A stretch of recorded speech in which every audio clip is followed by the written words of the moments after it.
भारत की खोज किसने और कैसे की। स्वागत है आप सबका आज के इस वीडियो में। दोस्तों, भारत का इतिहास ना जाने कितने रहस्यों से भरा है। भारत एक प्राचीन देश है जो अपने बीते सालों में हमेशा से हर मामलों में परिपूर्ण रहा है। न केवल धन वैभव से बल्कि प्रकृति से भी हमेशा से परिपूर्ण रहे हैं और इसीलिए भारत पर लोगों की बुरी नजर भी रहती है। उसी समय यूरोप के लोग पूरी दुनिया में व्यापार करना चाहते थे। भारत में व्यापार करने के लिए उन्हें समुद्री मार्गों का पता नहीं था। उस समय अरब के लोग भारत के रास्तों को जानते थे, लेकिन उन्होंने यूरोप के लोगों को मार्गों के बारे में नहीं बताया। वास्को दी गामा पहले शख्स थे जिन्होंने भारत के समुद्री मार्गों को खोज निकाला था। कोलंबस भी भारत को खोजने गए थे, लेकिन अमेरिका जा पहुंचे।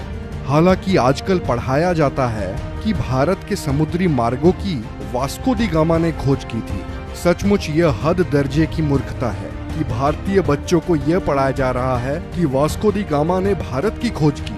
पढ़ाया यह जाना चाहिए कि वास्को दी गामा ने यूरोप को पहली बार भारत तक पहुंचने का समुद्री मार्ग बताया। दरअसल पहले यूरोपीय देशों के लिए भारत एक पहेली जैसा था।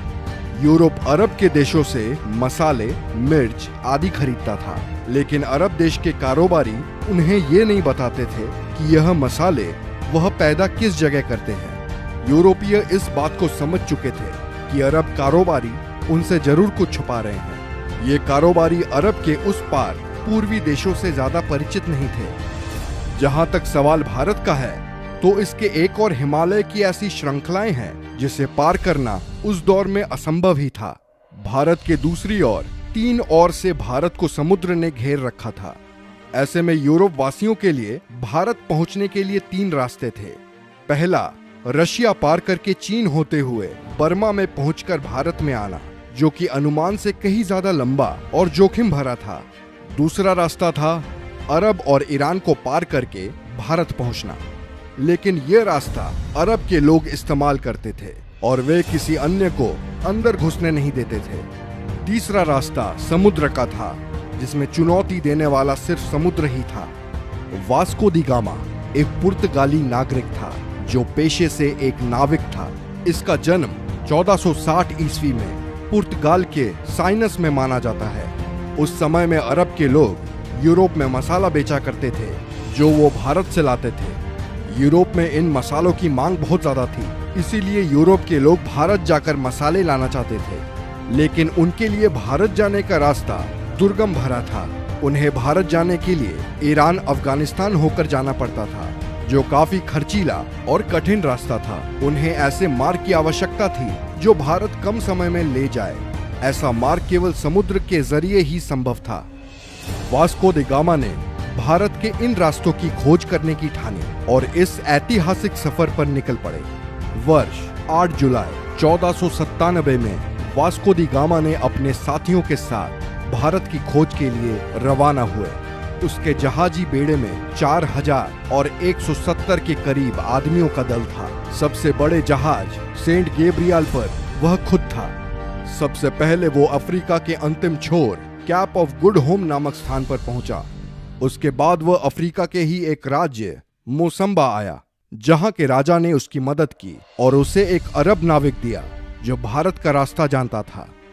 वास्को दी गामा भारत कब आया? वास्को दी गामा अफ्रीका महाद्वीप का चक्कर लगाकर भारत के कालीकट बंदरगाह केरल पर पहुंचा था। 20 मई 1498 की तारीख थी जब वास्को दी गामा भारत के कालीकट बंदरगाह पर पहुंचा। भारत की खोज का यह सफर करीब 10 महीनों का रहा। भारत आकर वास्को दी गामा ने स्थानीय राज्य के राजा से व्यापार का समझौता किया। उसने कई प्रकार के मसाले खरीदे। भारत से पुर्तगाल आने के दौरान समुद्री तूफान से उसके जहाजी बेड़े को नुकसान पहुंचा और उसके दल के कई लोग मारे गए। पुर्तगाल लौटने पर उसका भव्य स्वागत किया गया। अगली बार भारत आने पर उसने कालीकट के राज्य पर आक्रमण कर दिया और कत्लेआम लूटपाट की।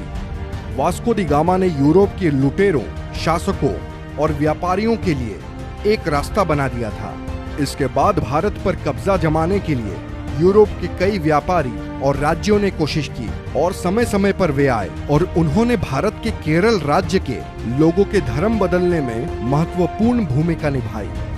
पुर्तगालियों की वजह से ब्रिटिश लोग भी यहाँ आने लगे। अंततः 1615 ईस्वी में यह क्षेत्र ब्रिटिश अधिकार में आया। 1698 ईस्वी में यहाँ फ्रांसीसी बस्तियां बसी। फ्रांस और ब्रिटेन के बीच के युद्ध के काल में इस क्षेत्र की सत्ता बदलती रही। 1503 में वास्को पुर्तगाल लौट गए और 20 साल वहां रहने के बाद वह भारत वापस चले गए। 24 मई 1524 को वास्को दी गामा की मृत्यु हो गई। लिस्बन में वास्को के नाम का स्मारक है।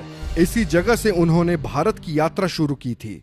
दरअसल 1492 में नाविक राजकुमार हेनरी की नीति का अनुसरण करते हुए किंग जॉन ने एक पुर्तगाली बेड़े को भारत भेजने की योजना बनाई ताकि एशिया के लिए समुद्री मार्ग खुल सके। उनकी योजना मुसलमानों को पछाड़ने की थी, जिनका उस समय भारत और अन्य पूर्वी देशों के साथ व्यापार का एकाधिकार था। एस्टावो डी गामा को इस अभियान के नेतृत्व के लिए चुना गया, लेकिन उनकी मृत्यु के बाद वास्को द गामा ने उनका स्थान लिया। ये कहना कि भारत की खोज कब हुई महज एक बेतुका सवाल है। भारत किसी की खोज का मोहताज नहीं है। इस देश का इतिहास कुछ हजार या लाख नहीं, करोड़ों साल पुराना है। वैसे आप लोगों को क्या लगता है, क्या भारत की खोज का श्रेय एक व्यक्ति को देना सही है? अपने व्यूज हमें कमेंट सेक्शन में बताएं। वीडियो अच्छी लगी हो तो लाइक करें, शेयर करें और ऐसे ही अमेजिंग वीडियोस के लिए हमारे चैनल को सब्सक्राइब करें। मिलते हैं अगले वीडियो में।